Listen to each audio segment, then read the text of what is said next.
Bapa, biar pagi ini secara istimewa wahyukan putramu Yesus Kristus dalam setiap batin kami. Tuhan telah membangkitkan Yesus menjadi Tuhan di atas segala Tuhan. Menjadi Raja di atas segala Raja yang bertahta di dalam pusat hati kami. Dan yang sedang menuntun langkah-langkah kami dari dalam hidup kami. Biarlah lewat pewahyuan pada pagi ini kami makin menghormati Engkau Tuhan. Kami makin mengabdi dengan sepenuh hati, dengan segenap hati. Kami percaya ketika Roh-Mu bekerja tidak ada yang mustahil. Sebab kemanusiawian kami cenderung memberontak Tuhan. Kemanusiawian kami cenderung ingin lari jauh dari Tuhan. Tapi ketika Roh-Mu bekerja dari dalam hati setiap kami, ada kebangkitan yang sejati bagi ini. Sehingga kami mulai tahun 2026 adalah tahun pengabdian, tahun dedikasi sepenuh segenap hati kami. Demi nama Yesus kami berdoa. Haleluya. Amin. Saya silakan duduk kembali. Shalom. Dalam mempersiapkan ibadah pagi ini ada sebuah dialog kecil antara saya dengan istri saya. Karena berdasarkan hari-hari sebelumnya seharian hujan turun terus menerus dan ramalan cuaca hari ini adalah hujan. Maka istri saya berkata, oke, kita buat gimana mas? Buat traktat satu. Setelah begitu istri saya tambah lagi, bagaimana kalau kita buat 2? Saya bertanya, satu traktat harganya berapa? Kira-kira 800.000. Pikiran saya jalan. Kalau 800.000 untuk beli semen membangun aula cukup lumayan. Saya berdoa. Ketika saya berdoa saya diyakinkan tak usah cukup 1. Wah gini, oke terserah. Maksud saya terserah adalah ketika Tuhan bicara ke dalam hati saya, Tuhan juga bicara kepada istri saya. Saya katakan kita berdoa, Tuhan akan campur tangan. Dan betul, hari ini saudara melihat sinar matahari bersinar. Pagi tadi saya jalan-jalan sengaja melihat langit, wah di sana mendung sekali, cukup gelap. Saya hanya katakan demi nama Yesus, aku lepaskan angin yang dahsyat di langit sehingga memindahkan itu mendung, tapi di bumi tetap tenang. Saya balik lagi, saya mandi. Tuhan biarlah pagi ini kami melihat sinar matahari-Mu. Dan Tuhan yang adalah Raja, Dia sanggup melakukan segala sesuatu untuk menjawab doa-doa kita. Saya berdoa, saya sudah sekian hari berdoa supaya pagi ini saudara mendapatkan satu pengalaman pribadi dengan Tuhan. Saudara makin menghormati, menghayati yang lebih dalam bahwa Dia adalah Tuhan. Dia adalah Tuhan atas hidup kita. Mari kita akan buka slide kita. Saya ingin mengajak saudara untuk melihat pada pagi ini satu anugerah yang luar biasa. Saya akan berikan sebuah tema yang cukup sederhana yaitu Mamon. Hari ini saya ingin mengajak setiap saudara untuk dapat memahami apa kehendak Tuhan bagi kita, itu yang penting. Semua yang saudara anggap penting di luar kehendak Tuhan, itu akan berlalu seiring dengan perubahan cuaca, waktu, dan secara periodik akan berubah semuanya. Tetapi ketika pusat saudara adalah kehendak Tuhan dalam hidup saudara, maka Tuhan yang penuh rahmat itu akan menuntun secara detail langkah saudara dan keturunan saudara. Semua ada di dalam tracknya Tuhan.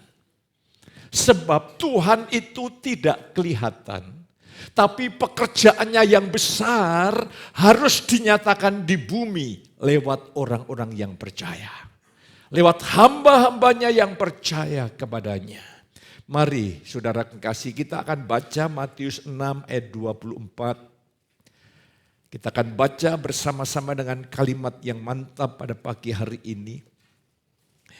2, 3, tak seorang pun dapat mengabdi kepada dua tuan. Karena jika demikian ia akan membenci yang seorang dan mengasihi yang lain, atau ia akan setia kepada yang seorang dan tidak mengindahkan yang lain. Kamu tidak dapat mengabdi kepada Allah dan kepada Mammon. Saudara kekasih, nanti saya ingin jelaskan. Dalam level-level hamba Tuhan saja, tanpa disadari, ternyata seluruh hidupnya ini menyembah Mammon. Seluruh pelayanannya diukur dengan keuntungan dan keuntungan dan keuntungan finansial. Bukan kita melihat kehendak Tuhan dan bagaimana mewujudkan kehendak Tuhan itu nyata di dalam hidup dan pelayanan kita. Itulah sebabnya serangan untuk menyembah Mammon itu kita hadapi bersama-sama. Tapi pagi hari ini firman Allah, kuasa Injil itu akan memerdekakan kita semuanya. Saya ingin mengajak saudara untuk melihat kebenaran ini, saudaraku. Kita perlu melihat dulu dasar pondasi hidup kita sebagai orang Kristen, saudara harus jelas. Rasul Paulus berkata kepada jemaat di Korintus 1 Korintus 3, aku adalah ahli bangunan dan tidak boleh orang-orang meletakkan fondasi yang lain selain Kristus. Apa maksudnya? Di dalam kitab Roma, fondasi itu adalah Roma 3:24, kita dibenarkan hanya lewat percaya kepada Yesus, bukan lewat perbuatan kita. Katakan amin. Jadi saudara setiap hari harus memposisikan diri di hadapan Allah, bukan berdasarkan perilaku saudara. Di hadapan Allah, ketika saudara percaya Kristus dan penebusannya, seluruh dosa kesalahan saudara semuanya dipikul dan seluruh kebenaran Allah diberikan kepada saudara sehingga engkau di mata Tuhan orang yang benar. Ini fondasi yang harus kita yakini, kita tidak boleh goyah di dalamnya. Tapi kalau kita hanya hidup dengan fondasi ini, tidak akan ada bangunan di atasnya yang dibangun. Paulus katakan orang membangun di atasnya itu bahannya rumput, jerami, kayu. Ya, filsafat manusia. Saya belajar psikologi dalam rangka mengintegrasi antara teologi dan psikologi untuk konseling, tapi dasarnya adalah Alkitab. Ada orang yang membangun hidup rohaninya berdasarkan emosi perasaannya. Itu semua adalah rumput, jerami, kayu. Itu terbakar dan tidak berguna bagi orang lain, apalagi bagi kerajaan Allah. Hari ini kita harus membangun dengan bahan-bahan yang ilahi. Nah, setelah saudara dan saya diperdamaikan dengan Allah melalui pembenaran, kita tidak boleh berhenti sampai di sini. Allah terus bekerja membentuk umatnya melalui proses yang namanya pengudusan. Ya. Jadi saudara harus mengerti pembenaran itu sekali jadi. Begitu saudara percaya secara hukum di hadapan Kristus, di hadapan Allah, dinyatakan engkau tidak pernah berbuat dosa sama sekali. Itu secara hukum. Tapi proses pengudusan itu seumur hidup.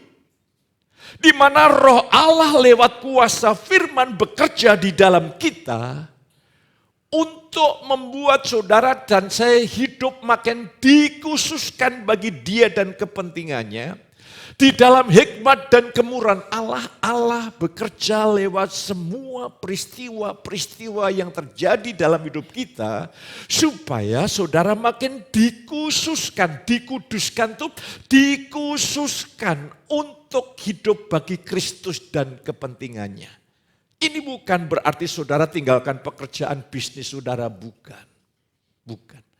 Ini artinya nanti kita akan dimerdekakan dari penyembahan Mamon dan kita betul-betul hidup menyembah Yesus Raja di atas segala raja.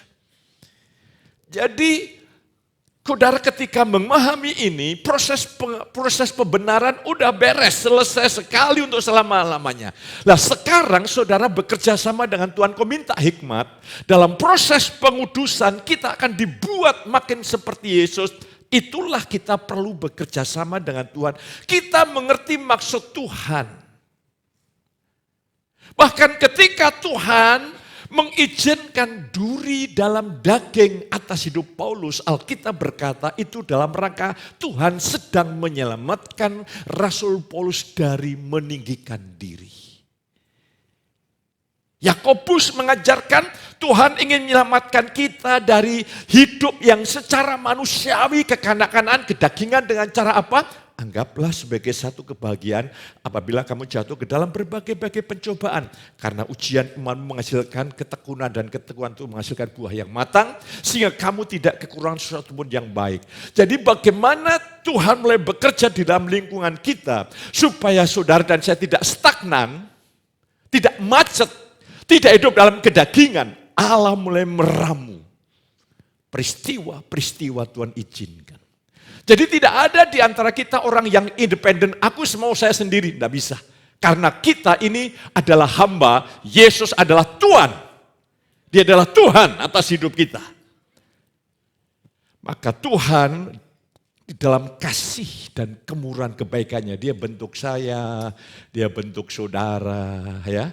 Dan pembentukan yang sangat indah dan sangat mulia itu pembentukan di tengah-tengah keluarga. Bapak Ibu, binalah rumah tangga saudara. Persiapkan rumah tangga saudara. Ya.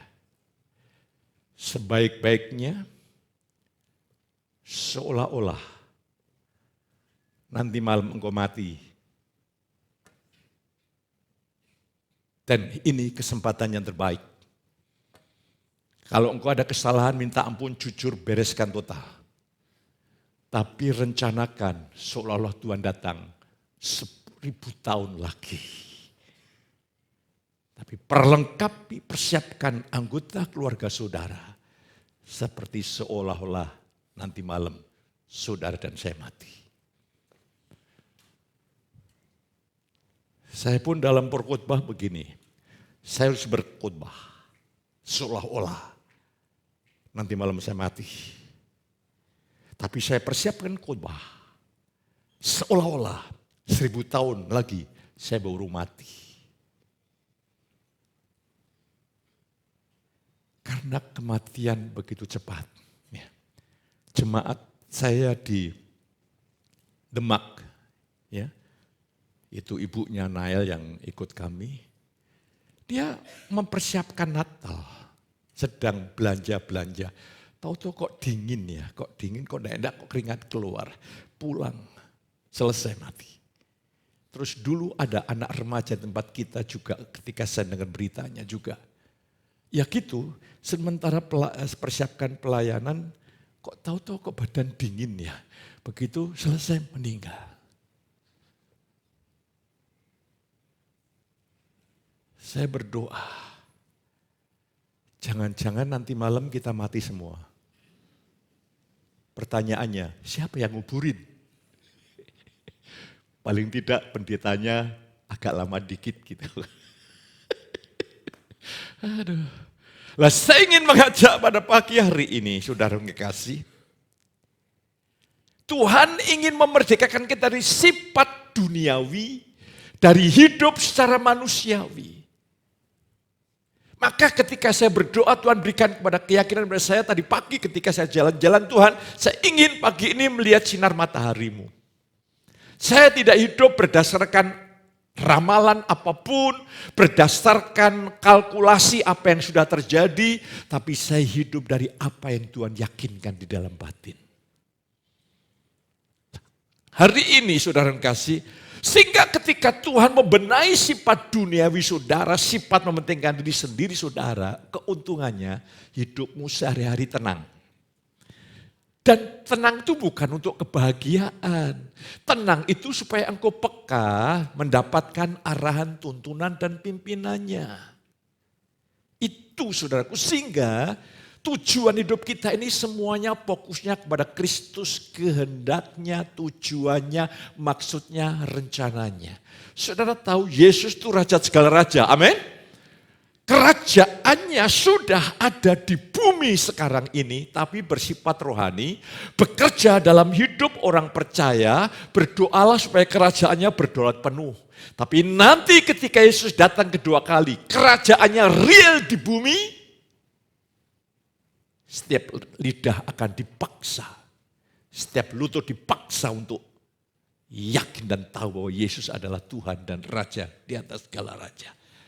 Jadi kita ini sedang berjalan menuju pada penggenapan kerajaan Allah secara real. Hari ini saya ingin mengajak mari selanjutnya adalah mari Alkitab mengajarkan kepada kita. Iya. Alkitab dengan jelas menyatakan bahwa Allah suka. Syarat. Allah suka memberkati umatnya. Katakan amin. Dengan berkat kekayaan. Allah itu tidak anti kekayaan, saya pun bukan anti kekayaan. Kita bukan orang yang anti dan menolak kekayaan. Beberapa contoh, ini banyak contoh tapi saya ambil dari perjanjian lama satu, perjanjian baru satu. Perjanjian lama Abraham. Dia orang yang beriman. Jadi saudaraku caranya Tuhan itu begini sama. Kejadian 15, karena Abraham percaya, imannya diperhitungkan sebagai kebenaran. Tapi Allah tidak berhenti di situ, Allah menuntun. Setiap kesalahan Abraham, di situ ada konsekuensinya. Sampai titik imannya jadi. Ketika Tuhan minta, serahkan anakmu. Dia rela menyerahkan anaknya. Jadi proses pembenaran itu adalah awal perjalanan iman. Proses selanjutnya adalah terus Allah membentuk Abraham sampai dia menyerahkan putranya. Itulah gambaran Bapa menyerahkan putranya Yesus bagi saudara saya. Sebetulnya setiap peristiwa itu Tuhan ingin untuk kita itu menyatakan gambaran kemuliaan surga, saudara. Begitu ajaib dan sangat menakjubkan, sangat luar biasa. Abraham di dalam Kejadian 24 ayat 1, adapun Abraham telah tua dan lanjut umurnya, serta diberkati Tuhan dalam segala hal. Komprehensif seluruh hidupnya. Kalau sukses yang kita raih dengan cara kita, itu hanya parsial. Ini sukses, ini lubang, ini kacau, ini penuh pergumulan, ini berantakan. Tapi kalau berkat itu dari Tuhan, dia juga memberikan saudara anugerah untuk menikmati berkat, anugerah untuk menjaga kita tetap menyembah kepada Dia. Yang kedua dalam perjanjian baru ada murid Yohanes namanya Gaius. Di Yohanes 1 ayat yang ke-6 dalam perjanjian baru Tuhan sangat memberkati Gaius di bidang keuangan. Sehingga ia menopang pemberita Injil pada waktu itu. Yohanes 1 ayat 6 mereka telah memberi kesaksian di hadapan jemaat tentang kasih-Mu. Jadi pada waktu itu beda dengan sekarang. Pemberita Injil sekarang ini bisa bermacam-macam karena dengan memberitakan Injil terkenal ini itu. Tapi pemberita Injil pada konteks waktu itu, dunia tidak mensupport sama sekali. Dunia melawan. Tapi Gaius ini karena diberkati Tuhan luar biasa, dia orang benar. Hidup dalam kebenaran Allah, diberkati luar biasa, dia menopang para berita Injil. Mengapa? Mengapa dia menopang para hamba-hamba Tuhan yang memberitakan Injil? Karena di ayat yang ke-7, di Yohanes 1 dikatakan, ia memberitakan Yesus. Bukan orangnya penginjil atau hamba Tuhan, tapi karena yang diberitakan orang itu Yesus Raja di atas segala raja. Ini yang luar biasa. Ini yang luar biasa, saudara. Ini yang sangat ajaib, sangat dahsyat. Panggilan orang-orang yang totalitas hidupnya memberitakan Dia Sang Raja, Sang Tuhan. Itu luar biasa. Dan saya ingin mengajak saudara, dengan 2 tokoh saja, kita dapat menarik pelajaran bahwa Allah tidak membenci kekayaan, tapi Dia juga ingin memberkati saudara. Amin.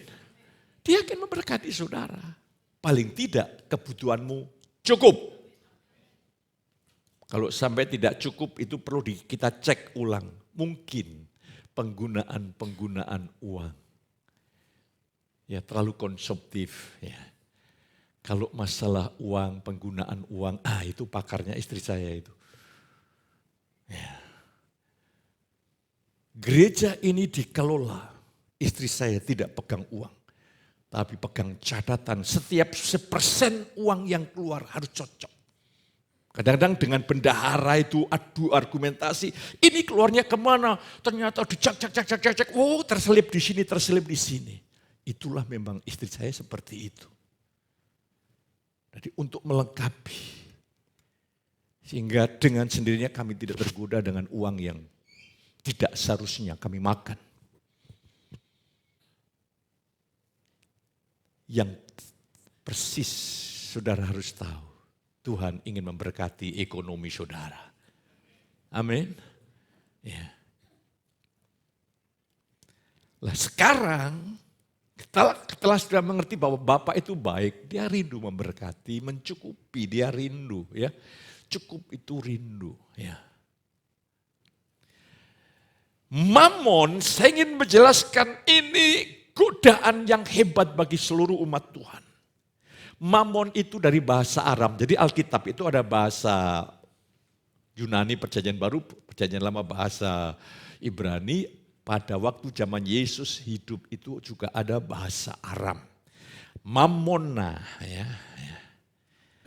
Secara praktis mamon digambarkan sebagai nafsu material, keserakahan, dan penyembahan harta duniawi yang bisa menjadi pesaing Tuhan dalam hati umatnya.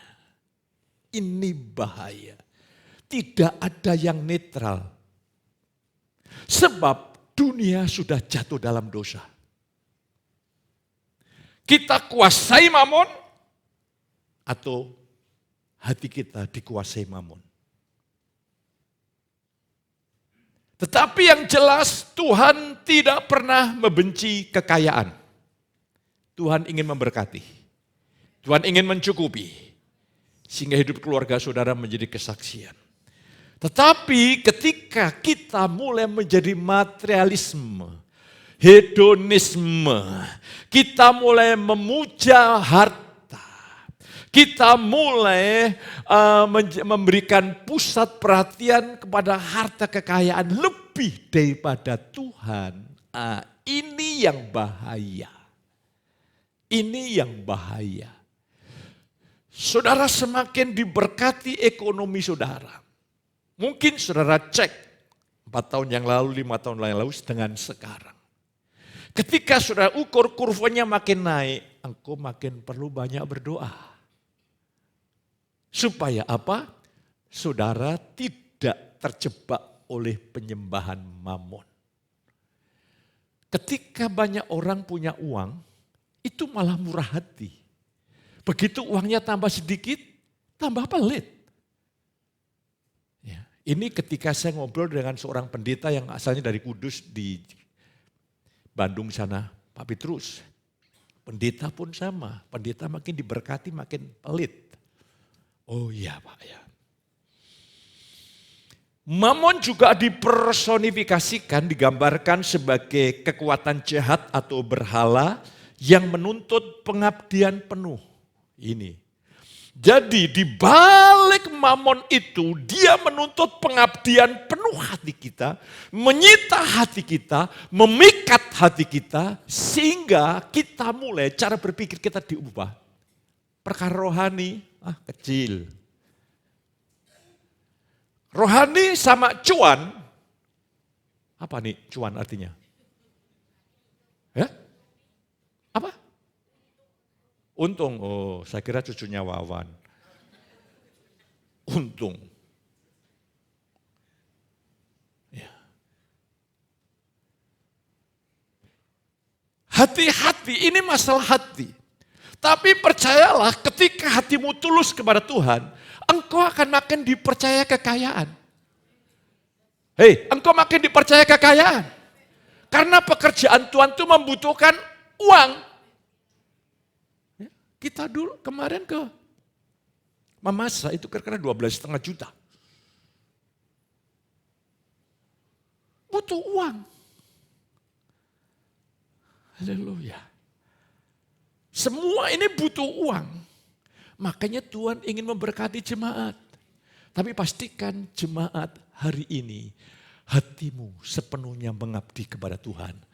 Tuhan akan campur tangan luar biasa atas usahamu, pekerjaanmu. Kau akan terheran-heran melihat Tuhan yang luar biasa. Jadi saudara melihat Allah itu tidak benci kekayaan, pendetamu juga tidak benci kekayaan. Tetapi hari ini saya ingin mengajak saudara untuk melihat kebenaran yang luar biasa yang saya mendapatkan beberapa pemahaman saudara kasih, ya. Saya ingin mengajak saudara untuk melihat gambaran Mamon itu sungguh-sungguh mengerikan saudara kasih. Ya. Penyembahan kepada Mamon. Apa artinya? Ketika jaminan hidupmu, pusat kebahagiaanmu, pusat rasa aman saudara, jaminan masa depanmu kepada kekayaan bukan kepada Tuhan, ini risiko besar. Uang itu bisa berubah. Apa yang selama ini kita andalkan, Tuhan itu cemburu karena Tuhan tidak ingin kita rusak. Anugerah itu ditarik sedikit aja kita tidak bisa kerja kok saudara. Iya, kita tidak bisa kerja. Tarik sedikit aja tidak bisa kerja saudaraku. Makanya rasa aman, jaminan, kebahagiaan hanya kita taruh di dalam pribadi Yesus. Bukan berarti kau tidak boleh menabung. Menabung itu juga hikmat, itu tuntunan Tuhan. Ya. Yusuf diajar hikmat Tuhan untuk pemerintahan Mesir menabung karena akan terjadi masa kelaparan. Itu semua Tuhan ingin menuntun karena Tuhan ingin engkau menjalani hidup itu penuh sejahtera. Ya, penuh sejahtera, penuh kebahagiaan. Engkau tidak perlu bergumul yang tidak perlu dengan masalah keuangan sehingga hatimu itu bebas leluasa untuk Tuhan. Kalau sampai saudara terhambat oleh hal-hal yang saudara geluti, hati-hati. Karena Mamon itu sebuah spirit yang ingin menuntut hati kita sepenuhnya untuk mengabdi kepada Dia. Makanya saya mendorong saudara hari ini untuk betul-betul membuka hatimu. Ingat, jangan berusaha bebas dari penyembahan Mamon dengan kekuatan sendiri atau saudara pakai cara-cara budaya Yunani, ajaran Gnostik, yang mana yang fisik ini bermusuhan dengan yang rohani, akhirnya mencoba untuk menjauh dari kota kudus ini kok banyak godaan. Aku mau pindah saja, bukan di Rahtawu, di atas Rahtawu. Tidak ada temannya, cuma sendiri. Aku pengen bebas dari godaan. Yang jadi masalah engkau di atas gunung puncak Rahtawu, selera lama ikut di sana. Tapi hari ini andalkan Tuhan. Ya. Andalkan Tuhan, hanya Tuhan yang bisa membebaskan. Sehingga seluruh hati saudara itu tertuju dan engkau dikatakan orang yang siap melakukan kehendak Allah, itu artinya engkau merdeka. Tidak dipengaruhi oleh engkau melakukan kehendak Allah itu untung atau rugi. Aku melakukan kehendak Allah itu yang penting Tuhan suka, aku lakukan. Hati kita harus sampai di situ baru Allah mempercayakan berkat yang secara manusia tidak bisa kita raih, Allah bisa menganugerahkan itu. Ya. Belajarlah seperti Gayus. Kau diberkati, gunakan untuk pendidikan yang terbaik anak-anak saudara. Kebahagiaan keluarga, ya, penuh ketenangan, penuh kedamaian. Itu mah kehendak Tuhan. Supaya hatimu bisa bebas untuk siap melakukan kehendak Tuhan dan peka di dalam tuntunan pimpinannya. Terus, jadi ini kekayaan itu yang bahaya itu ketika hati saudara mulai terpikat. Uang, cinta uang itu adalah akar kejahatan. Ya. Orang bilang uang itu netral, hati-hati. Kalau uang sebagai alat penukar itu netral. Tapi di dunia ini tidak ada yang netral. Dunia ini sudah dikuasai oleh ilah-ilah zaman ini. Bahasa lainnya adalah kegelapan iblis. Di sisi lain kita akan melihat pelajaran Yesus yang baru kira-kira 2 minggu ini saya paham. Yaitu mamon yang tidak jujur. Lukas 16 ayat 9, dan aku berkata kepadamu, ikatlah persahabatan dengan mempergunakan mamon yang tidak jujur, supaya jika mamon itu tidak dapat menolong lagi, kamu diterima di dalam kemah abadi. Mamon yang tidak jujur itu bukan berarti uang yang saudara dapatkan dengan cara yang tidak legal atau haram. Mamon yang tidak jujur atau tidak benar itu karena kekayaan itu menipu. Kekayaan menjanjikan kebahagiaan. Makanya karena orang tertipu itu banyak akhir hidupnya di dalam penjara. Ingat, kebahagiaan itu hanya Tuhan. Kekayaan itu sarana. Engkau makin diberkati, kau punya sarana yang lebih luas. Untuk melayani Tuhan, untuk mengekspresikan kebahagiaan. Ya. Mungkin saya nanti mendengar ada keluarga yang piknik ke Cina, ya, atau ke jalur Gaza. Loh, siapa tahu ingin petualangan, ingin buktikan Tuhan luar biasa. Sekalipun itu senapan di atas kepala saya dilindungi Tuhan. Ketika istri saya ajak, yuk kita jalan-jalan ke luar negeri. Apa jawab istri saya? Aku lebih tertarik di luar pulau bersama dengan para misionari-misionari.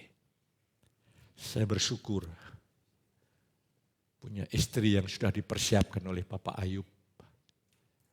Ya. Untung namanya tidak Ayu Tining Tias Sambo, tapi namanya Hana. Artinya sederhana. Sehingga bisa mendukung saya dalam pelayanan. Makasih ya Maya, luar biasa. Mamon yang tidak jujur itu mamon, kekayaan itu sifatnya tidak jujur, tidak benar. Dia menipu dan banyak orang tertipu di dalamnya. Ya itu keterkenalan, semua itu sebetulnya dusta tipu. Yang sejati hanya Yesus dan firman-Nya. Tapi ingat, kaya itu Tuhan ingin memberkati saudara. Tapi sumber kebahagiaan bukan di kekayaan. Semua bisa berubah. Tuhanlah yang tidak berubah. Firman Tuhan yang tidak berubah. Dan ketika saudara betul-betul sekalipun kau diberkati berlimpah-limpah dan pusat kebahagiaan Tuhan, engkau mendapatkan anugerah yang orang lain tidak nikmati. Anugerah untuk menikmati. Haleluya. Saya pernah membaca seorang ibu di luar negeri, saya lupa di negaranya. Dia mati kurang gizi. Ketika akhirnya diotopsi barangkali ada kejahatan, ditemukan di dalam Bajunya itu ada cek, ada uang yang untuk 7 keturunan tidak habis. Tapi dia mati karena kurang gizi. Dia tidak memiliki anugerah untuk dinikmati. Luar biasa. Saudaraku, engkau semakin diberkati, semakin punya kapasitas bahagia lebih. Nah, saya ingin mengajak saudara hari ini untuk melihat bersama-sama, saudara kasih. Bagaimana sikap kita yang benar terhadap yang namanya kekayaan. Saudaraku, Yesus mengajar kepada kita hanya menyembah, tunduk patuh melayani Yesus Tuhan. Sikap yang benar adalah kita gunakan itu mamon, kekayaan, alat untuk mengabdi kepada Tuhan, membawa keluarga makin sejahtera, memberkati pekerjaan Tuhan. Dan itu harus ada dalam konsep pikiran saudara. Mari saya ingin ajak bagaimana penerapan praktisnya nanti. Ya. Poin yang pertama, bagaimana aku menggunakan uang. Amsal 3 ayat 9 dan 10. Muliakanlah Tuhan dengan hartamu dan dengan hasil pertama dari segala penghasilanmu. Maka lumbung-lumbungmu akan diisi penuh sampai melimpah-limpah. Dan bejana pemerahanmu akan meluap dengan air buah anggurnya. Saudaraku, lumbung-lumbungmu itu kan karena konteksnya pada begitu yang ada lumbung. Kalau zaman sekarang ini ATM-mu dibuat berlimpah-limpah. Ketika kita mengalami anugerahnya dalam pernikahan, penyerahan anak, baptisan, promosi pekerjaan, saudara dapat memuliakan dia dengan uang. Ya. Kalau saudara punya anak, bukan anugerah Tuhan itu adalah hasil produksi saya. Maka hatimu tidak ingin mengucap syukur dengan persembahan syukur dan bentuk uang. Punya anak, menikah, kan kalau menikah kan ada persembahan syukur, promosi, baptisan. Ya. Mengapa baptisan kok tidak? Saudara tidak mengucap syukur, ikut-ikutan Pak saya. Supaya dilihat orang saya, anak saya dipersembahkan. No. Dari kecil kau dedikasikan anakmu untuk Tuhan, itu anugerah. Mengalami promosi jabatan. Yang tidak sasarankan mengucap syukur dengan uang adalah sunat.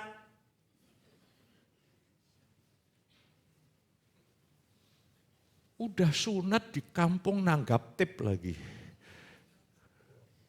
Ya. Sunat boleh kau lakukan kalau itu alasan medis. Untuk lebih jelasnya tanya Mbak Yun. Dan di sini banyak dokter-dokter.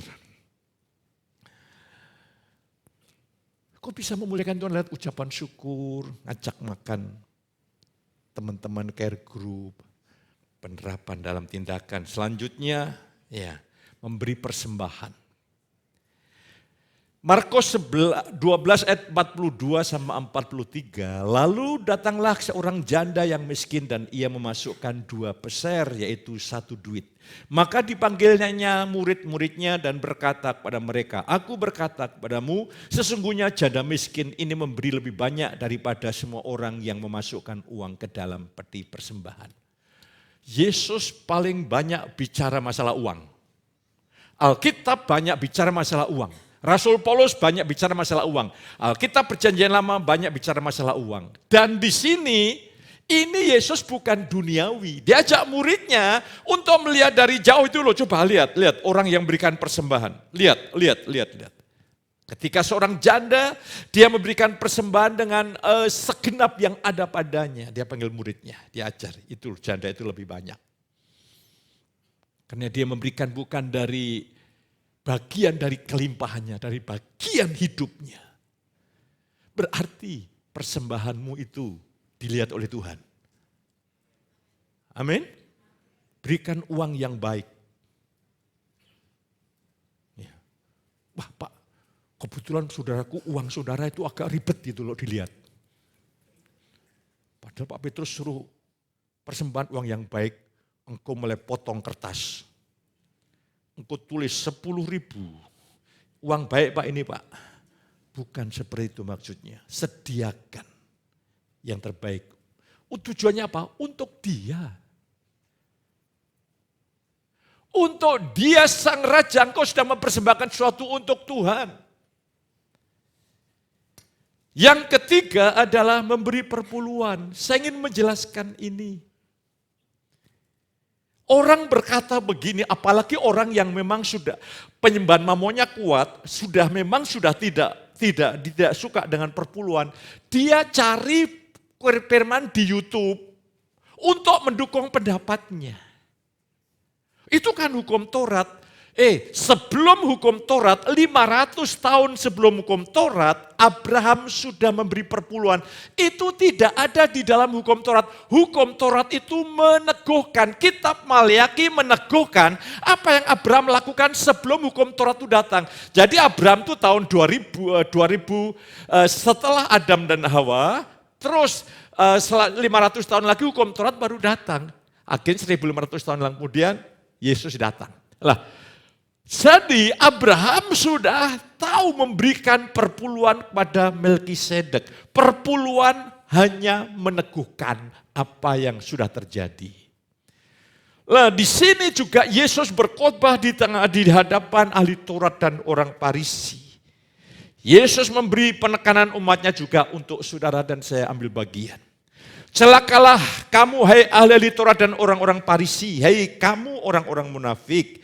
Sebab persepuluhan dari selasih, adas manis dan jintan kamu bayar. Tetapi yang terpenting dalam hukum Taurat kamu abaikan, yaitu keadilan dan belas kasihan dan kesetiaan. Ada dua di sini, keadilan, belas kasih, kesetiaan, yang satu perpuluhan. Yesus berkata apa? Yang satu harus dilakukan, dan yang lain jangan diabaikan. Yesus tidak melarang perpuluhan. Abraham bapak orang beriman, Allah itu memperlakukan Abraham sama dengan Allah memperlakukan kita. Iman pembenaran awal imannya, tapi proses untuk hidup dengan iman itu Allah lakukan sama dengan kita. Jadi saya mendorong saudara untuk dapat memahami hal ini. Dan ini membuktikan sikap batin saudara. Kitab Maleakhi mengatakan, masakan aku tidak akan menghalau belalang daripadamu. Jadi perpuluhan itu adalah ketetapan yang Abraham responi kepada Tuhan. Dan kita sebagai anak-anak rohani Abraham, mari ambil bagian di dalamnya. Dan Tuhan berkata, aku akan membuka langit-langit, tingkap-tingkap langit. Sehingga engkau akan menikmati kelimpahan pemeliharaan perlindungan Tuhan. Saudara yang kasih. Yang keempat, menabur. 2 Korintus 9 ayat 10, ia yang menyediakan benih bagi penabur dan roti untuk dimakan. Ia juga yang akan menyediakan benih bagi kamu dan melipat kali gandakannya dan menumbuhkan buah-buah kebenaran. Nah, kita lihat. Kalau saudara baca ayat sebelumnya, Allah sanggup melimpahkan segala kasih karunia sehingga kamu senantiasa berkecukupan di dalam segala sesuatu. Konteksnya di sini adalah memberilah dengan sukacita. Dan hari ini saya tantang nanti setelah perjamuan kudus, saudara memberi persembahan tantangan. Dan Alkitab berkata, Tuhan berkata, Dia menyediakan bagi saudara dua bentuk berkat. Yang satu benih, yang satu roti. Karena kita ini tamak tadi roh mamon sehingga mengacaukan. Yang benih kita makan, yang roti kita persembahkan, ya tidak mengalami pelipat kali gandaan. Kalau engkau ingin mengalami pelipat kali gandaan di tahun 2026, engkau tahu Tuhan ini adalah benih yang Tuhan percayakan untuk aku tabur, supaya aku mengalami pelipat kali gandaan. Hukum tabur tuai di sini jelas. Jadi saudara belajar peka, mana yang roti, mana yang benih. kumpulkan yang benih, dedikasikan untuk Tuhan. Maka lumbung-lumbungmu akan dipenuhi. Artinya apa? Engkau mengalami suplai ilahi. Seharusnya habis, kok masih aja ya? Yes, itulah pemeliharaan Tuhan. Yang kelima, menggunakan uang dan kekayaan untuk sesuatu yang bernilai kekal. Matius 6 ayat 20-21, kumpulkanlah hartamu di surga. Ini adalah ajaran Tuhan. Artinya hari ini bukan berarti seluruh hidupmu, rumahmu semua dipersembahkan pada Tuhan untuk di gereja. Bukan maksudnya tamak seperti itu. Tapi saya membimbing, saya mendidik sebagai gembala sidang. Saya mengajar supaya jemaat bersih di bidang mamon. Seluruh jemaat doa saya dapat mengabdi kepada Tuhan. Kasih karunia itu bukan hanya diselamatkan, dibenarkan, bukan. Paulus berkata, Kristus telah mati untuk kita semua. Tidak ada di antara kita yang hidup bagi diri sendiri. Kalau kita mati, hidup bagi Dia yang telah mati dan bangkit bagi kita. Kuasanya akan menyanggupkan saudara segenap hati, sepenuh hati mengabdi kepada Tuhan. Jadi hari ini gunakan yang baik. Ya. Dedikasikan uangmu untuk Tuhan di mana Tuhan membutuhkan. Ketika Tuhan lewat Musa ingin membangun kemah kesaksian, Tuhan itu sudah mempersiapkan. Lah saudaraku, itu di padang gurun dari mana dapat uang? Wong di padang gurun tidak ada pasar kliwon. Tapi Tuhan mengatur.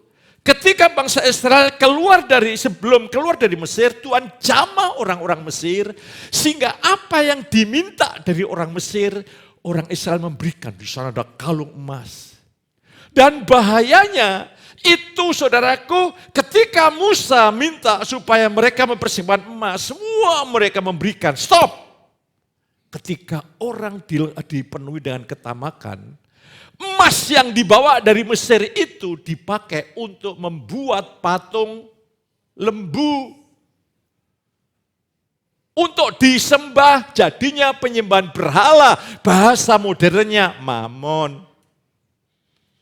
Jadi saudaraku, ini hanya masalah sikap hati. Dan jangan usahakan dengan kekuatan sendiri, bukalah hatimu dan ketika engkau mendengar ini dan Roh Kudus mulai menyingkapkan, Tuhan ampuni aku Tuhan. Buatlah aku diberkati tetapi hatiku tetap mencintai Tuhan. Aku tetap mengabdi kepada Tuhan, aku siap melakukan kehendak Tuhan. Oh luar biasa. Lah yang saudara kasih, ini yang terakhir. Ketika hati kita dimerdekakan dari penyembahan mamon oleh kasih karunia lewat firman Tuhan pagi ini, maka saudara dapat dengan merdeka dan penuh sukacita untuk memuliakan Tuhan dengan harta kita sebagai bentuk ucapan syukur dan rasa terima kasih atas kebaikannya. Dampaknya adalah saudara dan saya akan menikmati pertumbuhan rohani secara wajar, normal, dan menyenangkan. Ini normal, wajar, dan menyenangkan. Pertumbuhan itu bukan struggle, bukan pergumulan yang berat. Wajar, normal, dan menyenangkan. Ketika hidupmu kau persembahkan ke dalam tangan Tuhan dan Kristus Sang Raja menuntun hidupmu dari dalam hatimu, maka pertumbuhan rohani itu akan wajar, normal, dan menyenangkan. Saya banyak menikmati Tuhan dalam dimensi yang jauh daripada sebelumnya. Saya menikmati persekutuan, ajaran-ajaran Tuhan, pemahaman-pemahaman yang baru, jauh sebelum saya mengalami anugerah persekutuan dengan Dia. Maka hari ini sebelum saudara memberikan persembahan diatur, mari kita masuk dalam perjamuan kudus. Jadilah penyembah-penyembah benar. Menyembah Bapa dalam roh dan kebenaran. Abdikan. Ketika Allah menciptakan Adam dan Hawa di Taman Eden, belum ada dosa. Adam dan Hawa selalu selaras dengan kehendak Bapaknya. Selalu mengikuti arahan Bapaknya. Tapi begitu dosa mulai masuk lewat Adam dan Hawa, dosa merubah. Manusia tidak menyembah kepada Sang Pencipta, menyembah ciptaannya yaitu diri sendiri, keinginannya, hawa nafsu. Tapi ketika hari ini Injil kuasanya membebaskan, memerdekakan saudara, engkau orang yang paling merdeka. Ada amin?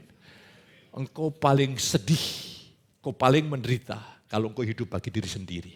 Betul-betul engkau penuh saingan, penuh tidak suka ini. Aduh, konflik batin. Tapi ketika engkau merdeka hari ini, engkau diberkati, engkau betul-betul penuh dengan anugerah, hidupmu jadi berkat bagi banyak orang. Tuhan menolong, pemain musik dapat menyiapkan diri. Saya undang rekan-rekan, kerjaan maut yang menggerogoti kesehatan tubuhmu dihancurkan pagi ini. Dan saudara hidup dalam kesehatan ilahi. Engkau dapat leluasa melayani Tuhan. Kita angkat roti, bersyukurlah kepada Tuhan. Ini anugerah yang luar biasa. Bersyukur Tuhan untuk fondasi baru hidup kami. Itu dengan apa yang Tuhan telah lakukan, kerjakan, Tuhan sediakan bagi kami. Sekarang dengan iman kami terima. Oleh bilur-bilur-Mu kami sembuh, kami sehat dalam nama Yesus.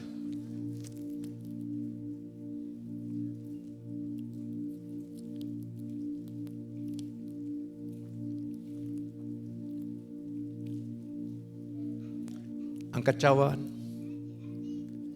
dia harus tergantung di atas kayu salib. Salah satu maknanya, keuntungannya bagi kita. Kutuk yang harusnya saudara terima, telah dipikul oleh Kristus Yesus. Engkau bukan orang yang dikutuk Allah. Engkau yang dirahmati dengan kebaikan kemurahan. Masalah-masalah yang terjadi dalam hidupmu bukan kutuk, tapi itu adalah pembelajaran hidup. Mari kita akan terima dalam nama Yesus.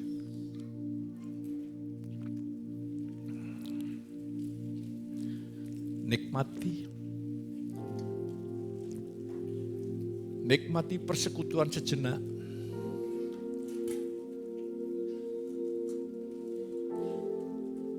Dan saya akan mendoakan setiap saudara pagi ini. Dapat mengambil bagian di dalam menabur benih untuk Tuhan melipat kali gandakan. Milikilah iman yang sederhana. Tuhan itu baik. Dia sediakan benih bagi saudara. Benih itu adalah sarana alat untuk Tuhan dapat melipat kali gandakan. Bapa, aku minta dalam nama Yesus. Ini bukan ritual agamawi. Ini sebuah tindakan anugerah yang luar biasa. Sehingga tahun 2026 tidak ada jemaatmu yang bergumul dengan yang namanya keuangan. Tapi sebaliknya jemaat mengalami kebebasan dan kemerdekaan. Karena firman-Mu berkata engkau mencukupkan seluruh jemaat-Mu. Sehingga bahkan tidak kekurangan suatu yang baik. Di dalam nama Yesus yang berkuasa, kami lepaskan berkat menabur dan juga berkat untuk menuai. Demi nama Yesus kami berdoa, haleluya, amin. Saya silakan duduk kembali.